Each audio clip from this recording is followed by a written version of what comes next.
And on this proud American weekend, all around the country, the U.S. Air Force has fighter jets armed and ready to respond to threats that appear in the sky, either from overseas or domestically. They call it NORAD's Air Defense Shield. By far, the busiest of these fighter wings is the 113th Air National Guard Wing here in Washington. They'll be watching the skies this July 4th as you and your family celebrate. And they took us for a ride to show you how they keep us all safe. Scramble, scramble, scramble. The scramble alarms go off almost daily, signifying an unidentified or unresponsive plane heading toward the Capitol. Our perspective every time the klaxon goes off when we scramble is that it's a real-world event, just like it was on 9/11. We've done more than 5,000 since 9/11. And no fail means we're now defending our nation's borders and our way of life, our families. Weekly, pilots of the 113th Air National Guard practice going from simply hanging out to airborne in a matter of minutes. In a post-9/11 world, the planes are ready for combat, armed with air-to-air missiles. Now, since 9/11, we know the threat is very different than what it was before. The failure of imagination is probably the thing that we're most worried about, as was evidenced on 9/11. We flew along on a training mission, defending Washington from a sneak air attack and then intercepting threatening aircraft. We flew well above Mach 1 out past the Maryland shore. At that speed, they can protect from New Jersey to North Carolina in a matter of minutes. Our pilot, Captain Matt Morris, call sign Cooter, explained things once we were on the ground. Today we were actually practicing a defensive counter-air mission. If there's a threat to Washington, D.C., you guys are the first eyes and ears. Oftentimes we are definitely the first there. Today, Cooter and 3 of his wingmen were tasked to break through the defense against the blue team. 4 other Guard pilots hunting them. They had a point on the ground that they wanted to protect, and so they, as a force ship, went out to protect that point, just like we would do protect the National Capital Region. Cooter and I had other plans. At 575 miles per hour, just 2,000 feet above the water. You and I got through, right? We did get through.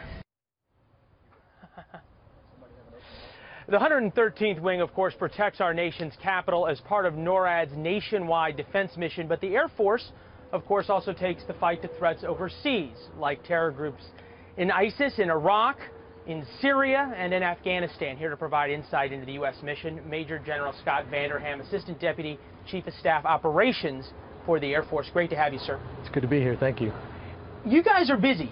You've got Afghanistan, you've got Iraq, you've got the fight against ISIS inside Syria, and on top of that, you've got to be a deterrent to North Korea and to Russia, amongst everything else. You guys are busy, and at the same time, like everybody else, are facing the massive budget shortfalls we've seen. Absolutely right. We are busy. We're busier now than we probably ever have been. You probably stated it better than I could. The fight overseas, as well as our 24/7 Sentry mission, our nuclear mission, our space mission, our cyber mission, which takes around 20 to 30,000 people. And we have those folks deployed downrange. So yes, we are busy, and we're doing it in a tightly constrained budget.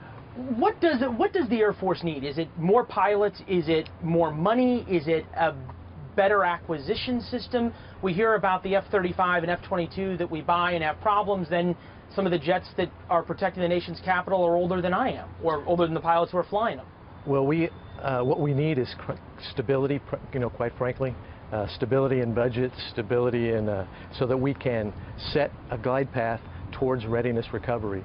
Our Secretary, Dr. Wilson, and our Chief of Staff, General Goldfein, have set readiness as our #1 priority.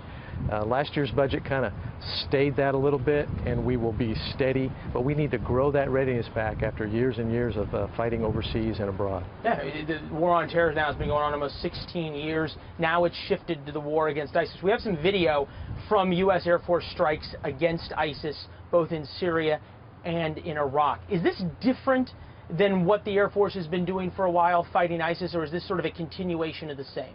This is a continuation. Since August of 2014, when we started to go after ISIS in support of not just the coalition, but the Iraqi security forces, initially in Iraq, and then that expanded into Syria, we're actually supporting organic ground forces. Now, we have special forces on the ground, of course, training, advising, assisting them, and we're providing more than just kinetic activity. We're providing intelligence, surveillance, reconnaissance, like you said, tactical lift, space capabilities. We're providing command and control, a whole host of capabilities to ensure that that organic ground force is protected and that can move and gain the ground back that ISIS took. You know, we heard from the Iraqi Prime Minister just a little while ago that it is working. They say that they've taken over Mosul and are going to try to push towards the Euphrates. Pictures now that came to us from the Air Force a couple of weeks ago of Russian MiGs, armed Russian MiGs, intercepting a U.S. Air Force reconnaissance plane. Is this happening more and more often, or are we just hearing about it more and more often? It happens fairly often, but it's pretty routine. It's routine when we're doing freedom of navigation, whether it's in the air or at sea, that we will be intercepted. We are protecting the global commons abroad, and those global commons are at sea and in the air and in space. And so anytime we are protecting what we should for international law, there are countries that will intercept us. And routinely, those are professional intercepts. You're hearing a lot of them about because of the resurgence of Russia's and others, but those are fairly routine, safe intercepts and normal between airmen. You know, it was last July 4th that the Russians flew a bunch of their bombers right down the California coastline. Do we do the same thing to them? Do we send our fighters up to intercept them and could they take the same pictures of your planes? Absolutely. In fact, the 11th Air Force, which stands watch up in Alaska, they have fighters that intercept bear bombers and others that do the same kind of navigational exercises, and we intercept them.